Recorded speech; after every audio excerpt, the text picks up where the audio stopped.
What glaring mistake did Marvel make with the Winter Soldier's arm? Which part of Falcon's flight scenes are actually real? And why does Captain America's shield need to be CGI? Hi, I'm Dylan, and it's time for the Avengers to assemble. Making Bucky's beefy arm. You gotta admit that Bucky's cybernetic arm is pretty special. Not only does it give him a cyborg appearance, but it also packs quite the punch. I mean, just look at this.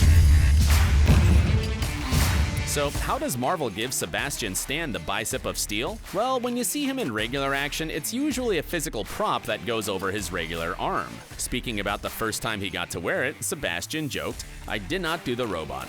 I was just more like going around grabbing things left and right, making sound effects." Despite how much fun he had, he admitted that the first version was quite bulky to move around with and even to slip into. But the upgrades have made it a cinch to wear, and it's practically second nature for him now. That being said, it has also been digitally recreated in certain scenes, such as the part when Dora Milaje dismantled Bucky's arm in a recent episode of Falcon and the Winter Soldier. To make it look like Sebastian was actually armless in the shot, he wore a green sleeve so that his real arm could be removed in post-production. With all the attention to detail, it hasn't stopped Marvel from making a boo-boo in the marketing.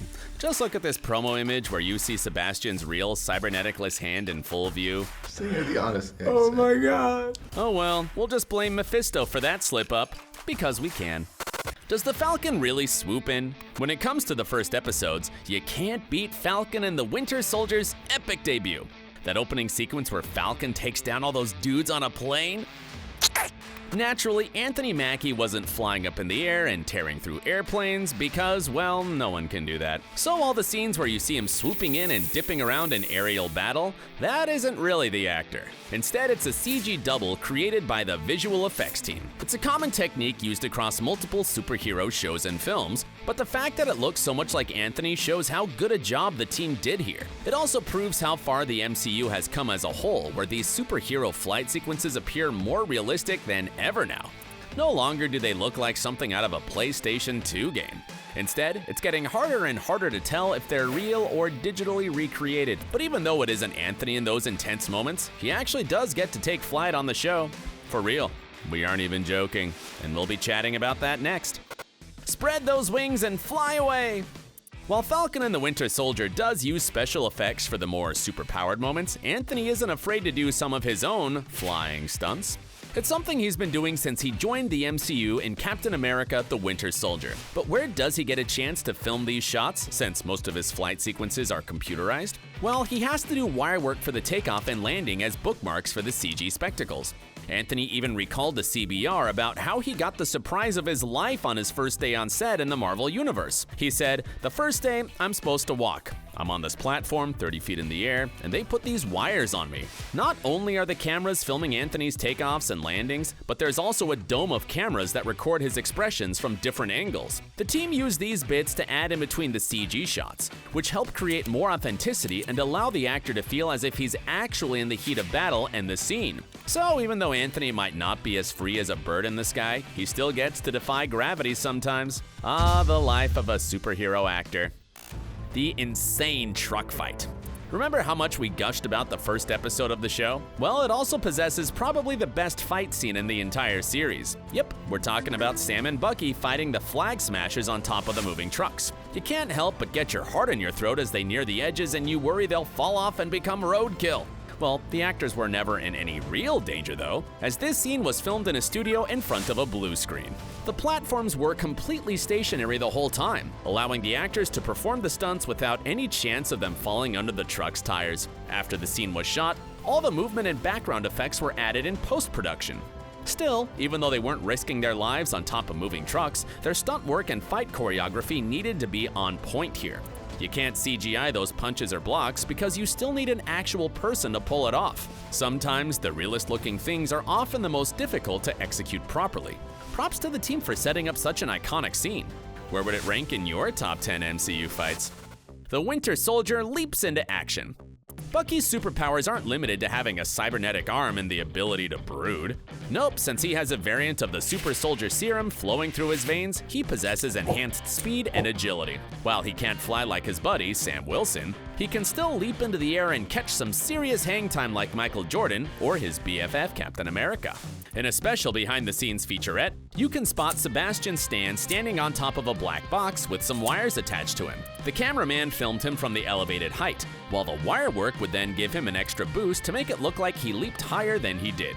It's quite similar to how the Wonder Woman 1984 crew filmed Diana leaping through the streets. Sadly, Bucky didn't pull out a lasso and ride the lightning, but he still got some serious airtime in this scene.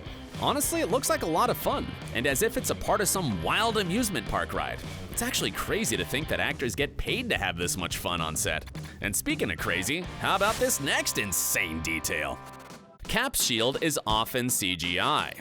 Another good name for Falcon and the Winter Soldier would have been the Battle for the Shield, since it plays a crucial part in this story. Whether it's wielded by John Walker, Sam, or Bucky, you get to see it in action more often than not. Interestingly, when you spot the shield in its normal resting place at someone's arm or in basic action, it's the real deal on set. But when it's being tossed around like a boomerang, well, that's CGI. The actors are just flinging an imaginary shield at each other. The reason for this? Well, if you threw around a heavy piece of steel or even something lighter, chances are that you knock someone out or even hurt them with it. Also, in terms of the general rules of physics, there's no way that the shield would ever come back to you in the real world. But this isn't a new development though, because even in the MCU, Chris Evans had to learn how to toss around nothing at his foes. What's pretty funny is that when the actors or stunt people actually fall over or get pulled back by wires to show the power of it all. Not gonna lie, but that looks like the best life right there, wouldn't you agree? The crazy budget. Phew, looking back at all these CG and VFX moments, it appears like Falcon and the Winter Soldier cost a pretty penny to produce. While it wasn't a whopping $465 million like the Lord of the Rings series, it certainly wasn't cheap either. In fact, it's reported that the entire season set Marvel back around $150 million.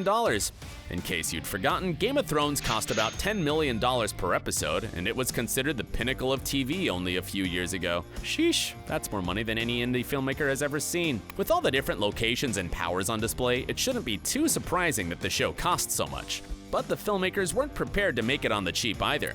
Their plan was to make it a 6-hour movie, which required proper budgets, sets, and decent special effects. Well, the gamble certainly paid off as it plays out like a long-form Marvel movie. Putting this show next to the MCU, you don't notice any drops in quality.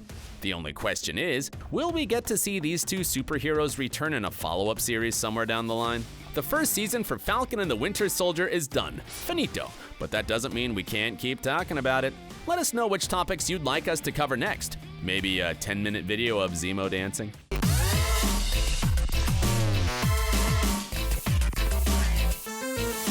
And while you're at it, don't forget to give us a thumbs up and subscribe to the channel. Thanks for watching, and take care.